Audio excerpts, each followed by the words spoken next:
Hi there, I'm Jamie Redfern, podcaster of various histories, including Hannibal, the Arab Spring, and Alexander the Great. Alexander is one of the greatest figures in world history, and so you folks are very lucky, because you're listening to episode 41 of Rob Monaco's excellent podcast history of our world. It's a great story, so I'm going to shut up and let you enjoy the show.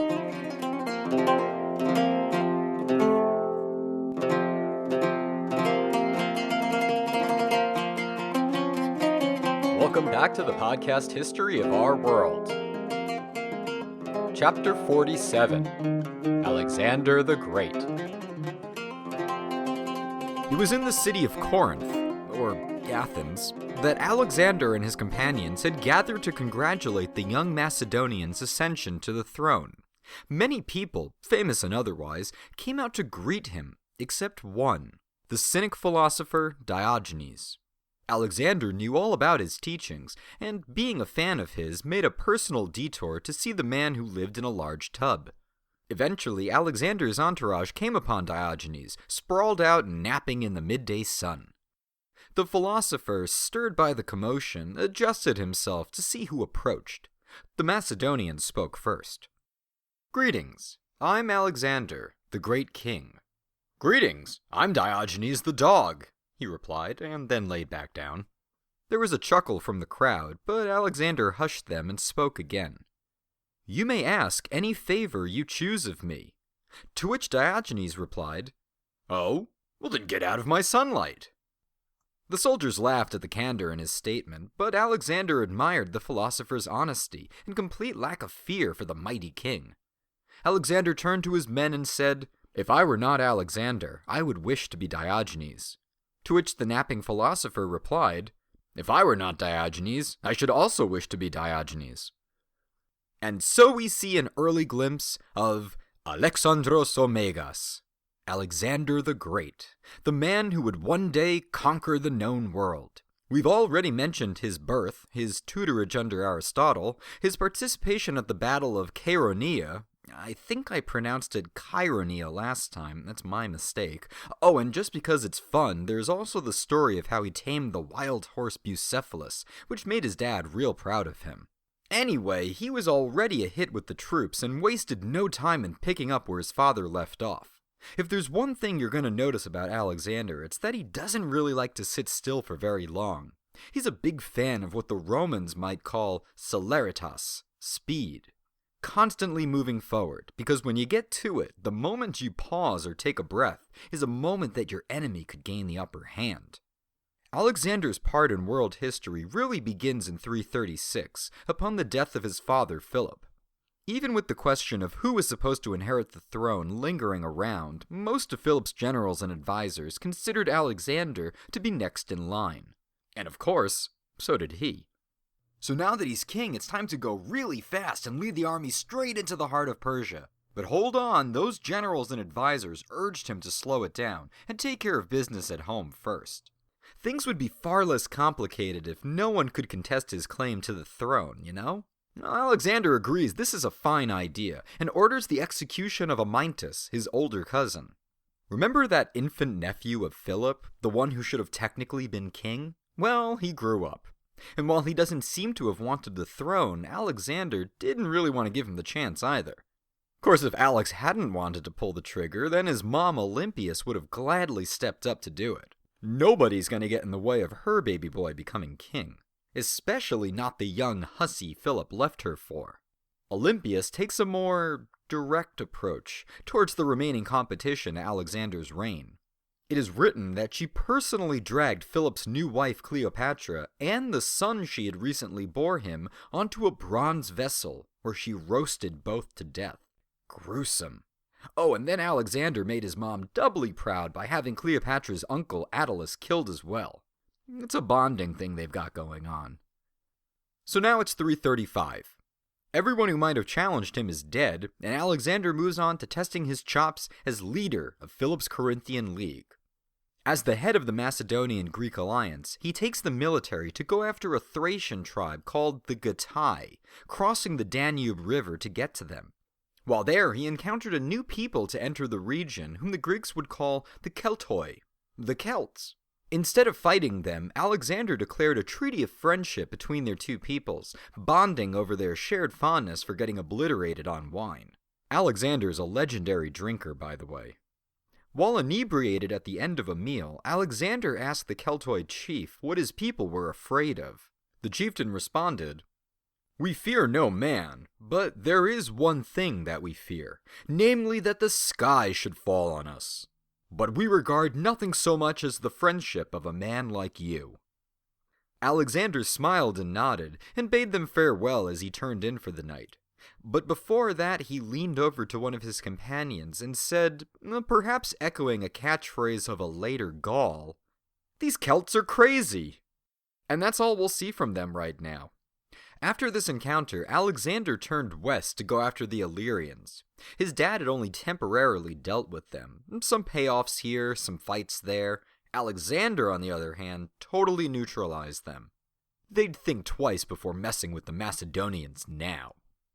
Except in his bid to consolidate power and beat up barbarians, Alexander spent a lot of time away from Greece. Too much time, really. And in an era where information was a priceless commodity, the lack of information regarding Alexander's status meant only one thing. The young king had died.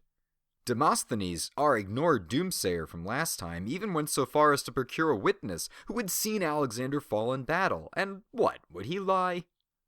Now, I'm sure there were many who urged caution and restraint until more reliable news could be gathered, but votes were cast, and Athens and Thebes agreed on rebellion, expelling their Macedonian garrisons and sending word to the other Greek cities to join them in the fight to free Hellas. But the response was lukewarm at best. The smaller cities were fearful of Macedonian retaliation. And Sparta? They briefly considered helping out, but they remembered how much they hated Thebes and went back to pouting. Alexander, who was very much alive and well, heard the news about all this and raced back to Greece, forcing his soldiers to march at double time in order to arrive before the rebellion spread. Thebes hadn't anticipated how fast the Macedonians could move, and they weren't ready for a true fight. Athens had supplied the city with weapons and materials, but withheld their troops for now. And Alexander, not wanting to battle, offered Thebes a choice. Knock it off, or be destroyed. Thebes voted and decided to fight back. Big mistake. The city was conquered, and Alexander, still trying to show patience with them, called an emergency meeting of the Corinthian League, or what members could attend, and asked them what to do with the city. Since those who attended were primarily from Boeotia and remembered Theban aggression against them, especially Plataea, they voted to burn the city to the ground. Alexander complied. The ancient city of Thebes, where Oedipus tricked the Sphinx and Heracles married the princess Megara, was razed, and its citizens carted off as slaves. An event seen as a low point in Alexander's career, but then again it's not something he wanted in the first place. And Thebes was always being a jerk in the past too. Remember that time they sided with the Persians during the wars? No? Well, the Greeks did. Still, the destruction of the city proved useful in that no one felt like rebelling anymore. Athens even had the gall to send him a message saying that they thoroughly approved his punishment of the Thebans for their revolt. How cheeky can you get? But he saw right through their weaseling and ordered Athens to turn over all their leaders to him, especially Demosthenes. But Athens begged for mercy, and Alexander, showing the same favoritism his dad showed the city, spared them from any destruction or reprisal. What a nice guy. Alright, so enough with Greece. Let's get to the main goal of Alexander's life, the conquest of Persia. In 334, he led his army across the Hellespont, some 37 to 45,000 strong, and upon setting foot in Asia, he took his spear and struck the ground with it, declaring that this land was spear-won territory from the gods. Symbolism. After that, he continued with the symbolism and made south for Troy to pay a visit to the tomb of his hero, Achilles. While there, he also apologized to the spirit of the old Trojan king Priam for invading Asia, and visited the local temple of Athena, which contained a relic that would make Indiana Jones hyperventilate: the armor of Achilles. Like something out of a video game, this golden armor was kept highly polished by Alexander, which gave him +10 defense, but it also made him stick out like a sore thumb on the battlefield. Which is pretty much what he wanted. Well, regardless, his first opportunity to show off his cool new duds came at the river Granicus, in the northwest of Anatolia. The current Persian Shah, Darius III, was still mobilizing his forces in the east, and so the local satraps were on their own. They waited for Alexander at the Granicus, positioning their cavalry across the riverbank with Greek mercenaries and Persian infantry placed behind. Chomping at the bit for his first taste of battle against the Persians, Alexander ignored advice to not just run into a river and ordered a mass charge. Because the satraps didn't think anyone would actually consider doing this, their cavalry became sandwiched between the amphibious Macedonians and their own forces. Without room to maneuver, the cavalry were wiped out, and the infantry scattered. The enemy Greek mercenaries, many of which had fled Greece to escape Macedonian rule, were either executed or sent back home as slaves. A risky gambit, and Alexander almost lost his life after being knocked off Bucephalus, struck down because, bright golden armor. And as a Persian noble was about to deliver the fatal blow, a buddy of his, Clytus the Black, raced in and sliced the guy's arm off. After the battle, Alexander sent back to Athens 300 suits of Persian armor with the following note: "From Alexander, son of Philip, and the Greeks, except the Spartans." Why? Because the Spartan bashing never gets old. Having proven himself in round 1, Alexander turned back towards the Ionian coast, launching a blitzkrieg attack on the numerous Persian-held cities there. Sardis, Miletus, Ephesus, Halicarnassus, all were liberated, or conquered, whatever you prefer, continuing along the southern coast and then going north in spring 333 to the town of Gordium. I feel like this story has been done to death, but in case you haven't heard it, at Gordium there was an ox cart tied to a post supposedly left there by King Midas, of the Golden Touch fame. Over the years, the knot he tied had grown weathered and gnarled and impossible to unravel, so the locals decided whoever unties the knot would become Lord of Asia. Sure, anyway, Alexander couldn't resist giving it a shot, and when he realized the knot couldn't be untied, simply chopped the thing in half. Problem solved. And then that night there was a big thunderstorm, which definitely meant how Zeus was pleased with Alexander's cleverness. Which I'm sure went a long way with the troop morale. Good to know the guy upstairs is looking out for you. Now, shortly after this event, Alexander came down with a great fever. No one suggested it was related to the knot thing, but some believed poison might be involved. This turn of events and momentary glimpse at his mortality reminded everyone that their success here completely rested on the shoulders of one single person. Without Alexander, what's there to keep the army together?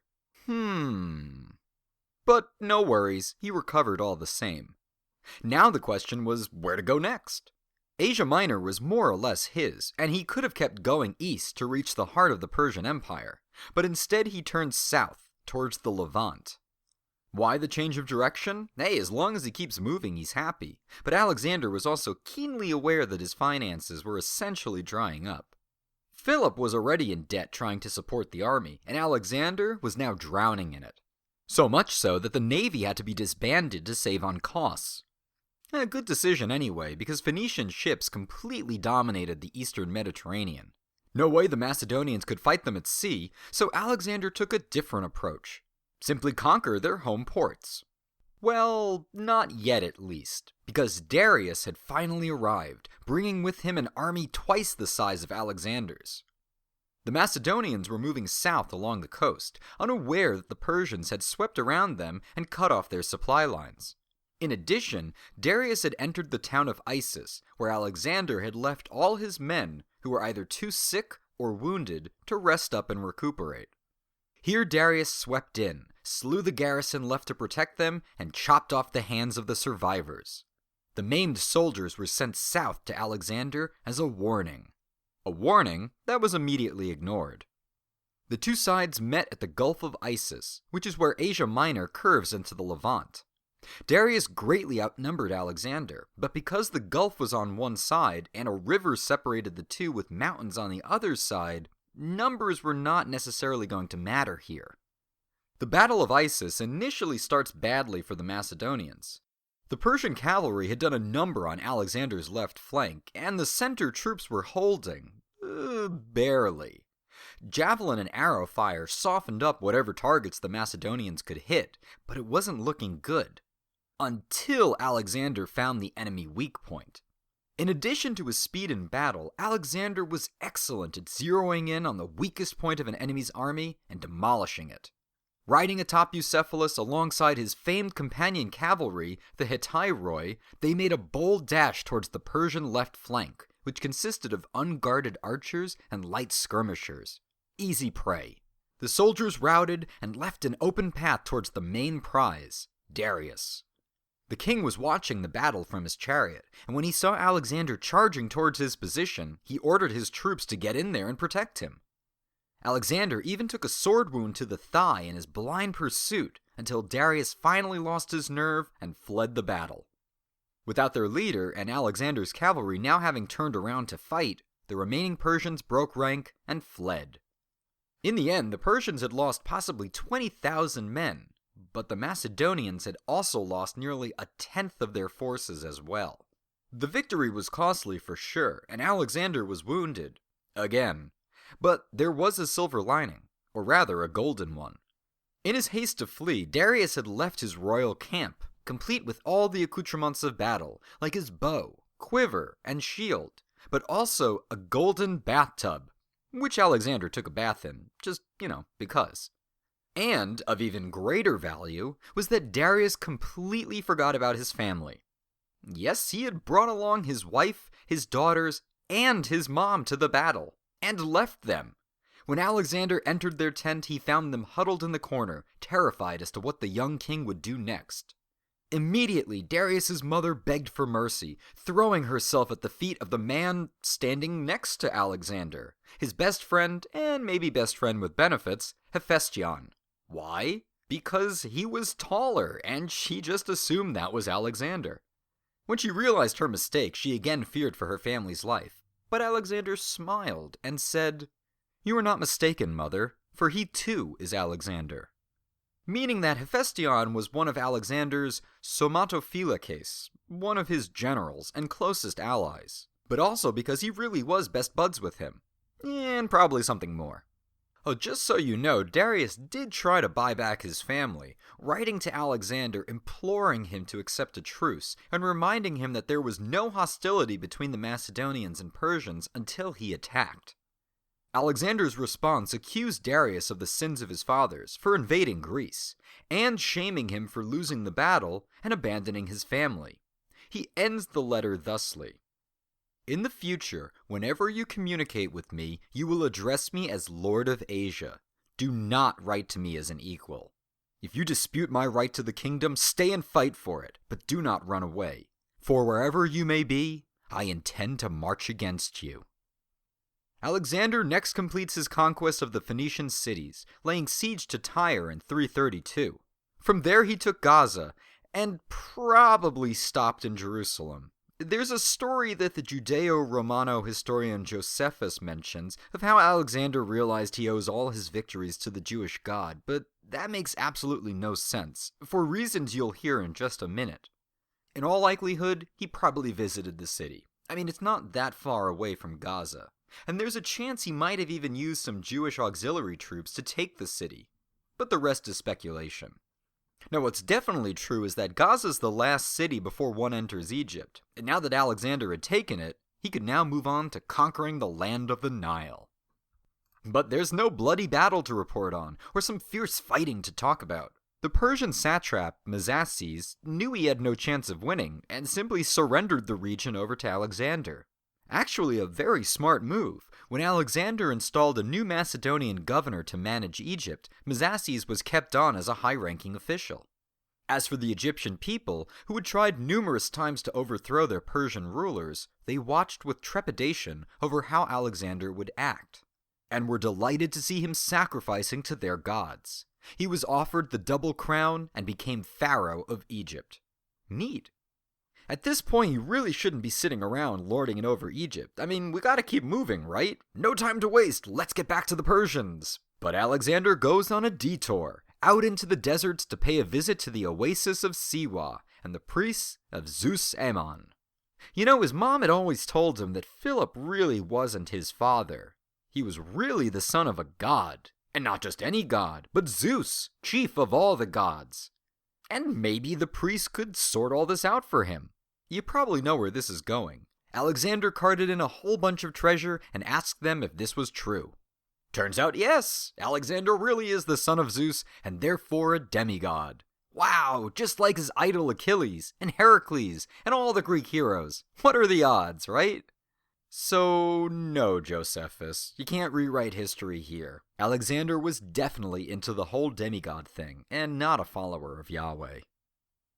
So flush with this newfound knowledge, he turns around and heads for the northern coast of Egypt to leave his final mark, a city built near the island of Pharos, which would therefore be called Alexandria. Pharos would be where the famous lighthouse would be built later on.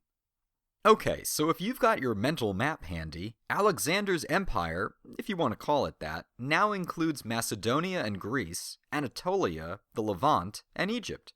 Not bad for just 2 years of fighting. And he's picked up some reinforcements along the way too, for that inevitable confrontation with Darius, who had sent out another letter to Alexander. Once again, he asked for his family back. Alexander kept them as part of his entourage and treated them very well. But Darius offered a different kind of truce this time. In exchange for peace, Alexander could keep all the land west of the Euphrates River. One of Alexander's somatophylakes, Parmenion, said, "If I were Alexander, I would accept the terms." To which Alex replied, "Yeah, well so would I if I were you." Ooh, burned. Not really, whatever. Now to give Darius credit, he did try to find a way out of the fighting, but he failed.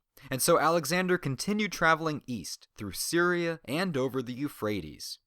It was now late September of 331, and he had marched his troops through the region without running into conflict. That is, until he crossed the Tigris River, when his scouts reported a massive Persian army near the village of Gaugamela. This location, near modern-day Mosul in northern Iraq, was specifically chosen by Darius, who had learned the lesson of Isis. This was a broad open plain, no rivers or mountains to get in the way of his army, which incidentally might have been at 100,000 strong. And this was not just any army, but one comprised solely of people from the eastern regions of Persia. No Greek mercenaries or Phoenicians or whatever, but true Indo-Aryan people. Persian immortals, Median archers, Scythian charioteers with razor-sharp blades protruding from the wheels, even 15 Indian war elephants. Elephants! And nearly as many cavalrymen as Alexander had soldiers. The idea was to use the variety of units available to him and overwhelm the enemy. The Macedonian generals were worried. Parmenion even advised Alexander to launch a sneak attack at night to gain the upper hand. But Alexander gave him a cold glare and said, "I do not steal victory." Although Darius expected Alexander to attack in the night, and so kept his soldiers in battle formation, awaiting the inevitable Macedonian and Greek move. Conversely, Alexander's forces got a good night's sleep. Actually, Alexander overslept and had to be awakened by his generals. That morning on October 1st, Alexander arranged his outnumbered forces against the tired and demoralized Persian army. Now, the Battle of Gaugamela is one of those rare events from ancient history that has a lot of surviving detail. You heard Jamie Redfern introduce the show at the beginning of this episode, and I've got to say, his account of the battle is brilliant. He actually spends an entire episode of his Alexander Remastered series on it. Me, on the other hand, you get the 5-minute breakdown.